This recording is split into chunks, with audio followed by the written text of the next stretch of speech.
nag kuy jullit rek di nga ci am xol bu sedd am ci mbégte am ci fierté tamit fierté ndax diine islam du diine yi ngeen jégal ma ci kàddu gi du diine yi wala kaana xam nga ndax noonu lañ koy waxee du diine yi doyadi wala wane ni amuñu dara wala mënuñu dara waaye diine yi yàlla dafa wax ci alxuraan ni xéewal yi mu def ci àdduna daf ko defal nit ñi rawatina jullit yi ñu war koo di fàggu waaye buñ ko fàggoo ba pare nañ ko fësal ci lu àndul ak ngistal fësal gi nag mooy nga sol ci lu baax lekk ci lu baax tabax ci lu baax te tabax nag li ci jiitu mooy këru yàlla néegu yàlla muy jàkk yi kon suñu demee tey ba ñu am ay kuréel ci kuréelu jullit ñi di def lu mucc ayib ci néegu yàlla mu war a doon suñu fierté ñun ñëpp fii ci biir Sénégal waaye fépp ci àdduna dañuy dellu sant yàlla félicité leen ñaanal leen tam ndax lii ku ciy liggéeyloo sa bopp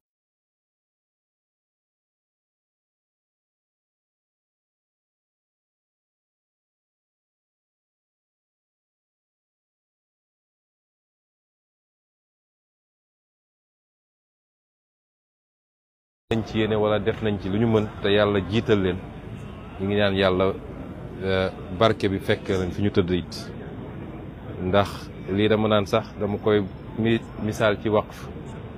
mooy lépp loo def loo xam ne lu baax loo bàyyi la ñu ne ku ko jëriñoo sa gannaaw ak dalay fekk fi nga tëdd ma gëm ni lii bokk na ci kon ñu leen ñaanal yàlla mu fay leen ko ñi nga xam ne it ñooy kilifa diine yi am gis-gis bi am yéene bi soññu leen ci gunge leen ci yàlla neen ko yàlla fay ñoom it yàlla bàyyi leen suñu kanam lu yàgg ñu continuer di ñaanal réew mi di ñu tette di ñu aar di ñu jox seeni xalaat ci li war a defar réew mi bi may daanelee nag ndax kàddu gi du gudd mooy lii dafa war a am lu mu ñu jàngal ñun ñëpp mooy gëm sa bopp ñu gëm suñu bopp ndax gis nañ Sénégal ni communauté religieuse yi exemple bi ñuy wone toujours mooy exemple gëm sa bopp ñun ñi nga xam ne nag ñooy yëngatu ci beneen fànn wi muy mbirum état ak mbirum lu ñëpp bokk ci mbirum àdduna exemple la war a doon ci gëm suñu bopp ni war nañoo mënal suñu bopp du lépp la ñuy tàllal suñu loxo di xaar mu jóge bitim réew bu ñu gëmee suñu bopp takku gëm liggéey yàlla mën nañoo defal lu raw lu kawe suñu jort te lii wone na ko ndax ñi ko def jéggaanewuñ ko fenn laajuñu ko kenn waaye nu ñu néew doole dërëmu taalibe yi dërëmu jullit ñi la ñu dajale di ci dugal ba mu jur lu mel nii nga xam ne tey ay milliards dugg na ci loolu di benn njàngat bi ma ciy jàngat bu am solo ñaareel bi mooy jub ak jubal président Bassirou Diomaye dafa wax jubal jubbanti ñu yónnee ñu ab vidéo boo xam ne xalif général des Tidianes def naa ay at ci gannaaw dafa waxoon lu mel noonu waxee ko sama dëkk fële ci xombal kon mu dem ba daje te ñoom ñaari yëgoowuñu waaye li muy wone rek mooy lu ñuy def te jiital ci jub ak jubal mën nañ ci am résultat ndax bu doon ñi ñu dénk liggéey bi dañoo damm mbir yi def ko seen poos kon du ñu gis résultat bi kon ñun ñi yàlla dénk état ñu nit te loolu mës a doon problème ci Sénégal ñu fàttaliku ni dërëmu Sénégal yi la ñu dajale comme fii niñ fi dajalee dërëmu jullit ñi 15 bu ñuy def dañu war a fexe ba mu dem ci faratay Sénégal yi bu ko defee ñu gis résultat bi ndax xam naa ni lii buñ la nee nangam lañ ci def ci milliard li ma leer ba leer mooy de suñ ne woon dénk nañ ko ay nitu état boo moytul ñu multiplier ko par 2 te résultat bu du am kon jub ak jubal mooy joxe résultat gëm sa bopp wóolu sa bopp xam ni fi ñeneen jaar ba egg fi ñu yegg boo fa jaaree raw leen ndax am nga lu leen manqué ñoom muy gëm-gëm kon yooyu buñ ko dajalee rek yàlla mun nañu yombalal lépp ci réew mi suñu communauté religieuse yi nag wane nañu exemple def nañ ko barki démb ci Masaalikul Jinaan def nañ ko tey fii def nañ ko feneen ak feneen ci yoo xam ne toujours ci seen farlu bopp seen jàmbarte seen organisation ak seen jubal ci ni ñu yore mooy joxe résultat boo xam ne ñëpp dañ ci teg seen bopp. kon ñun ñi nekk ci wàllu état dañuy ñëw jàng à l'école des communautés religieuses moom nag dafa boole ñaari xam naa bu delloo summi mbubu imam bi donte kenn du ko summi sax waaye bu delloo fee ci IGE ba dina àndaale lii mu doon source d'inspiration boo xam ne war na jàppale ñi nga xam ne ñoom la yàlla dénk tey ñu war a jëm ci defaraat réew mi jubbantiwaat ko loolu mooy jàngat yi nga xam ne ñu ngi koy jàng ñu ngi koy am fii. On peut utiliser en français, monsieur le Premier ministre, votre mot suite à votre visite aujourd'hui en cette journée de remise officielle des clés de la grande mosquée. Oui, rendre grâce à Dieu et formuler les prières à l'endroit du sceau des prophètes. Nous réjouir d'être ici, j'avais oublié de le dire en version wolof, d'ailleurs en ce jour particulier, qui est le jour anniversaire du rappel à Dieu de l'un des plus illustres fils du Sénégal, en l'occurrence notre grand-père Abdoul Aziz Sy Dabakh. Et il est heureux que la remise de la clé de la mosquée coïncide avec la célébration de la naissance du prophète, mais coïncide également avec cet anniversaire extrêmement important pour nous tous par rapport relativement à la dimension de l'homme qui était Mame Abdou Aziz Dabakh. C'est beaucoup de choses qui coïncident en même temps aujourd'hui et qui donnent une symbolique particulière à notre présence ici au nom du président Bassirou Diomaye Faye, qui nous a chargé au-delà de notre présence symbolique ici de délivrer un message au khalife général des Tidjanes pour réitérer tout son engagement à côté de nos communautés religieuses, de quelque obédience qu'elles soient, à être présent à côté d'elles, à les accompagner, puisque pour nous, il est temps de formaliser les relations entre le culte et l'État. Réitérer également toute sa satisfaction d'avoir été accueilli comme il l'a été il y a 2 jours ici à Tivaouane,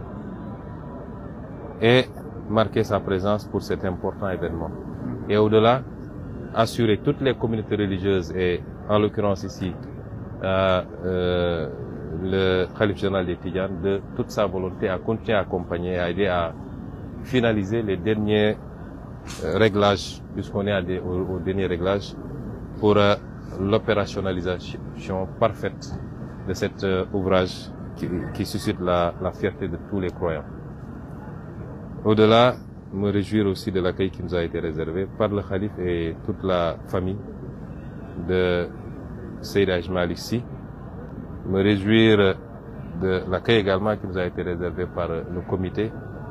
à la tête duquel se trouve notre grand frère Mamadou Makhtar Cissé. Les féliciter pour le travail qui a été fait, qui est impressionnant. Ce que nous avons visité est impressionnant et je le réitère encore, suscite énormément de fierté et d'envie même. Quand je vous envie, j'aurais aimé être là, dans ce comité, pour pouvoir bénéficier de toutes les grâces et vous dire que les ouvrages comme ça ne sont pas édifiés pour faire du tapalé. C'est une nécessité. L'islam n'est pas une religion de misérabilisme, de pauvreté. C'est une religion dans laquelle le Seigneur, à travers les versets du Coran et les hadiths du prophète alayhi salam, nous recommande d'aller à la conquête de toutes les richesses qu'il a essaimées à travers le monde, de s'en approprier de manière légale et licite, mais une fois que c'est le cas, de pouvoir rendre grâce à Dieu en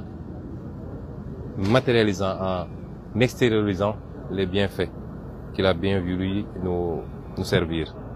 par le port vestimentaire, par l'alimentation saine,